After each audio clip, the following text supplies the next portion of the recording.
میرے ہاتھ میں تھا جب تک میرے مصطفیٰ کا دامن، میرے پاؤں چومتی تھی یہی گردش زمانہ۔ اقبال کہندا سبب اس کا کچھ اور ہی ہے جس کو تو خود سمجھتا ہے کہ زوال بندہ مومن کا بے زری سے نہیں۔ تو حضرت دہیہ کلبی نے وہ خط بصرہ شام کے گورنر کو پہنچایا۔ یہ بخاری شریف کے اندر ہے کہ نبی علیہ الصلوۃ والسلام نے خط جو بھیجا تھا وہ دہیہ کلبی کے پاس دیا اور فرمایا یہ پہنچا دے۔ تو قیصر روم جو ہے وہ حضرت ابو سفیان کہتے ہیں کہ ہم تجارت کے لیے گئے ہوئے تھے، تو قیصر روم کو پتہ چلا کہ مکہ مکرمہ کے بڑے بڑے تاجر اور بڑے بڑے قریشی یہاں آئے ہوئے ہیں، تو انہوں نے بلا لیا ان سب کو پکڑ کے لاؤ۔ کہتے ہیں ہم سب چلے گئے قیصر روم کے پاس، تو اس نے کہا کہ اس بندے کو سب سے آگے لاؤ جو حضور کے نسب کے زیادہ قریب ہے۔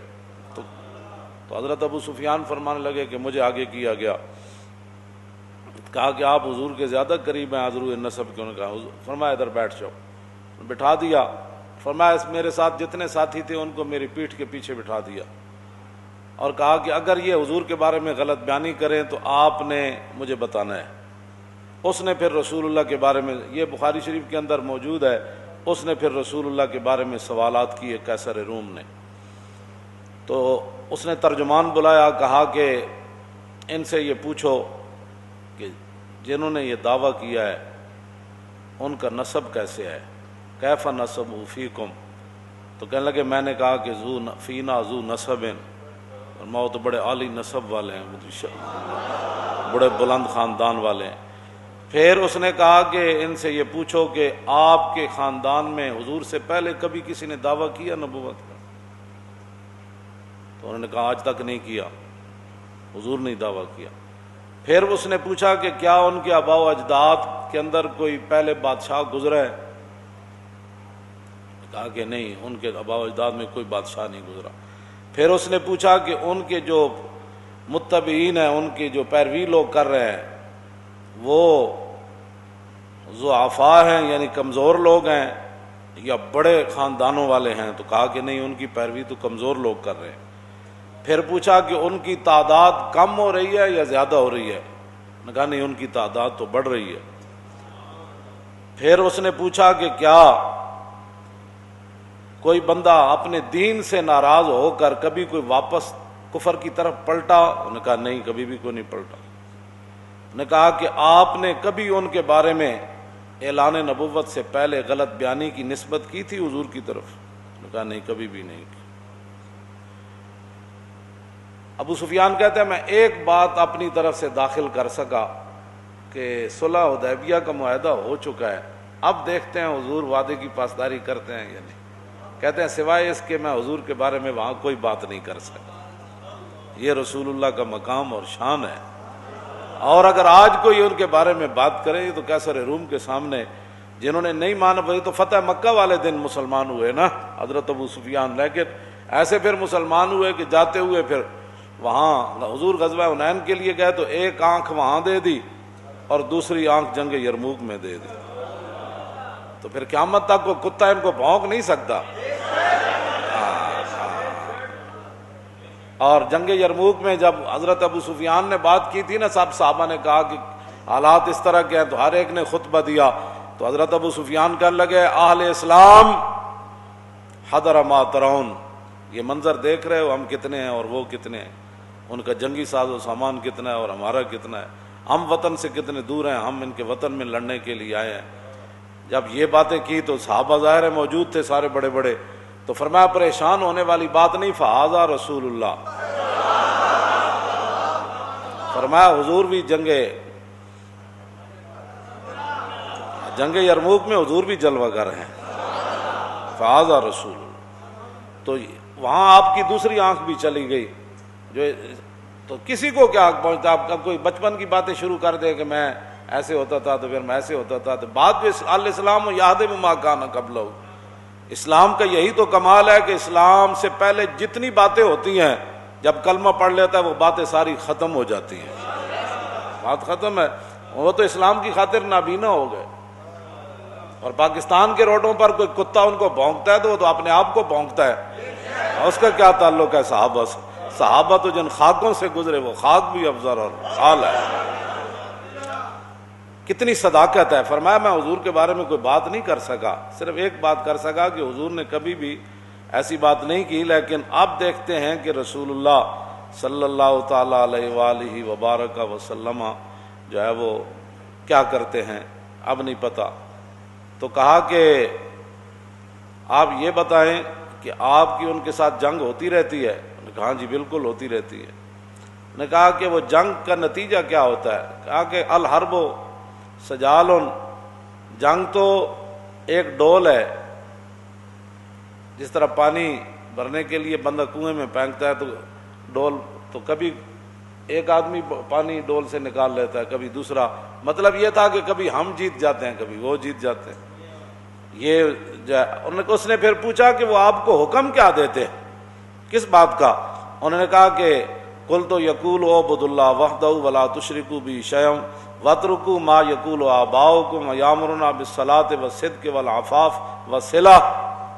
انہوں نے کہا کہ وہ ہمیں حکم دیتے ہیں کہ جناب اللہ کی عبادت کرو، اور جن پر تمہارے آبا و اجداد تھے بتوں کی پوجا کرتے تھے وہ سارے معاملات چھوڑو، اور حضور ہمیں نماز کا حکم دیتے ہیں، سچائی کا حکم دیتے ہیں، پاک دامنی کا حکم دیتے ہیں، اور رسول اللہ صلہ رحمی کا حکم دیتے ہیں۔ کہا کہ حضور یہ ہمیں حکم دیتے۔ اب 11 سوالات کیے اور ان میں سے جواب 9 کے، پھر وہ اس کو ویسے ہیراکل پڑھتے ہیں، ہیراکل یا ہیرکل پڑھتے ہیں، ویسے لوگ ہیرکل کہتے ہیں، ہیرکل یا ہیراکل دونوں طرح۔ انہوں نے بخاری شریف کے اندر بھی اس کا ضبط دیا ہوا ہے کہ اس لفظ کو کیسے پڑھنا ہے، لیکن بخاری اردو بھی کی ہو نا گھر میں تو اس کو سمجھنے کے لیے پہلے 16 سال پڑھنا پڑتا ہے۔ ہاں اے مت کوئی سمجھے کہ جناب گھر اردو دی بخاری پئی ہوئے تو بندے نو بخاری سمجھ آ جائے، ہاں جی پھر تے گل مک جاندی، پھر تو ہر بندہ استاد العلماء تے شیخ الحدیث تے جناب شیخ الکل تے جناب خطیب پاکستان تے فخر ہندوستان بن جائے گا۔ ہاں جی گھر کتاباں ساریاں پئی نہیں ہوندیاں، پھر سویرے تسی منڈیاں نو کیوں سکول بھیج دیو، دودھ پیندے نو بھی بھیج دیں دیو، کتاباں ساریاں گھر پئی نہیں ہوندیاں، کتاباں گھر رکھن دا بندہ مولوی تھوڑا ہو جاندا۔ ایک مولوی ہے جڑا سارے ہر بندہ مولوی ہے، جنہوں جناب اٹھ پٹو میں اخبار وچ مضمون پڑھیا سی تو اخبار وچ مضمون پڑھن نہ بندہ مولوی ہوندا، عمر باید کہ یار آیت بکنار، بڑی لمبی عمر چاہی دی تاں یار بغل چاہندا۔ تو میں اس لیے یہ بات کر رہا ہوں کہ لوگ ہرکل پڑھتے ہیں، ان کو یہ بھی نہیں پتہ ہوتا کہ ہیراکل ہے یا ہیرکل ہے۔ اس نے پھر آگے سے حضور کی ترجمانی کیا کی سنیں۔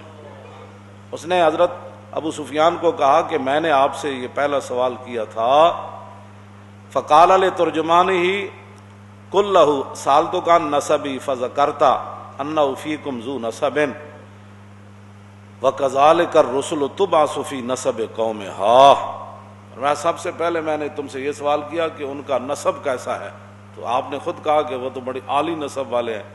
قیصر روم کہنے لگا کہ یہی تو نبیوں اور رسولوں کی شان ہوتی ہے، یہی تو نبیوں کی شان ہوتی ہے کہ وہ اعلیٰ نسب ہوتے ہیں۔ اس پر میں کوئی دائیں بائیں نہیں جانا چاہتا، یہ بات رہ جائے گی، لیکن آپ خود سمجھ لیں کہ جو حضور کے مقابلے میں باتیں کرتے ہیں ان کی اپنی حیثیت کیا ہوتی ہے، وہ کون ہوتے ہیں۔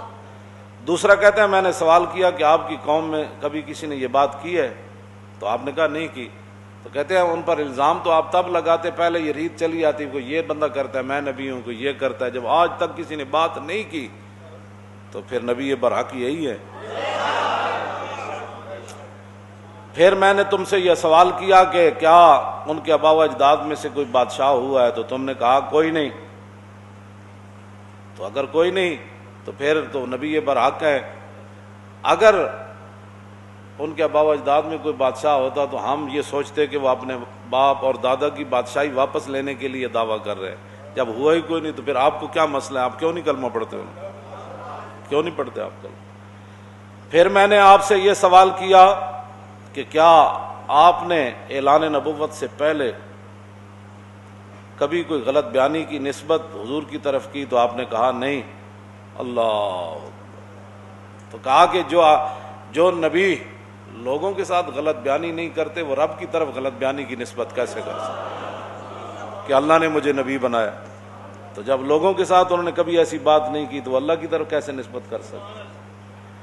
گل اے وے جڑا سمجھ آ جائے تو خط نال بھی آ جائے جی، سمجھ آ جائے تو غیروں کو پوچھ کے بھی مقام رسول سمجھ آ جائے.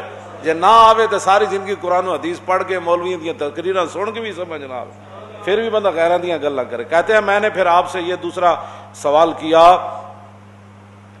کہ ان کی اتباع کمزور لوگ کر رہے ہیں یا بڑے لوگ؟ تو آپ نے کہا کہ ان ضعفاء اتبعوا وهم اتباع الرسل. انہوں نے کہا کہ نہیں کمزور لوگ کر رہے ہیں. تو انہوں نے کہا کہ آدم علیہ السلام سے لے کر حضور تک جب بھی کسی نے ابتداءً پیروی کیا تو کمزور لوگوں نے کیا، بلکہ یہ تو تانا دیا قوم نوح نے بعد الراج کہ تواڈے غریب تے پست لوگ تواڈی اتباع کر دین، اسی پیسے والے انہاں غریباں نال کیویں بیٹھیے؟ قیصر روم کیوں جی گفتگو کی تھی؟ کہتا میں تیرے کو اے پوچھا تسی اے جواب دیتا، پھر اے پوچھا، پھر نبی ہوندے ہی ہو جائے. پھر کیا انہیں کدی بھی غلط بیانی، انہوں نے کہا نبی کدی بھی غلط بیانیاں نہیں کرتے. پھر کردیا انہوں نے کہا میں تیرے کو پوچھا کہ اج تک کوئی دین نو چھڈیا؟ انہوں نے کہا نہیں. انہوں نے کہا دین ہوندا ہی ہوے جڑا داخل ہو جائے کدی باہر نہیں نکلدا ہوندا. پھر تو میں پوچھا تیرے کو کوئی دین نو چھوڑ کے حضور نو گیا؟ میں کہا ہوتے تو پتھر بن کے بھی کہندے سن حضور حکم تو دیو، ہوتے تو کھجوراں کھا کے بھی کہندے سن حضور حکم تو دیو، گھوڑے سمندر جی سٹ دیاں. آخر تے پتہ کی کیا سی قیصر روم نے؟ ایتھے تے انگوٹھے چومن تے جھگڑے نا. اور کہن لگا اے جو کچھ میں تہاڈے کول پوچھیا نا تے اے یاد رکھو، اے میں جتھے بیٹھا فَسَيَمْلِكُ مَوْضِعَ قَدَمَيَّ هَاتَيْنِ، اے میں جس سلطنت تے بیٹھا نا آج سپر پاور دا بادشاہ، اے یاد رکھو ابو سفیان ایک وقت آئے گا محمد عربی دے غلام سلطنت تے قبضہ کر لین گے. جتھے میں بیٹھا اس جگہ بھی حضور دے غلاماں نے قبضہ کر لینا. اگر گل اے وے جڑی تو دس رہا تے انہاں دے غلاماں نے قبضہ کر لینا، پھر صحابہ قیصر روم دے دروازے تے گھوڑے نہیں جا بدے. یہ انہیں کہ اگلی گل بڑی عجیب ہے. انہیں کہا لو کنت عندہ لغسلت عن قدمے. اے گل پڑھ کے بندہ مست ہو جاندا، کہندا میں جے حضور کول ہوندا نا تے میں حضور دے پاؤں مبارک دھو کے پینے سن.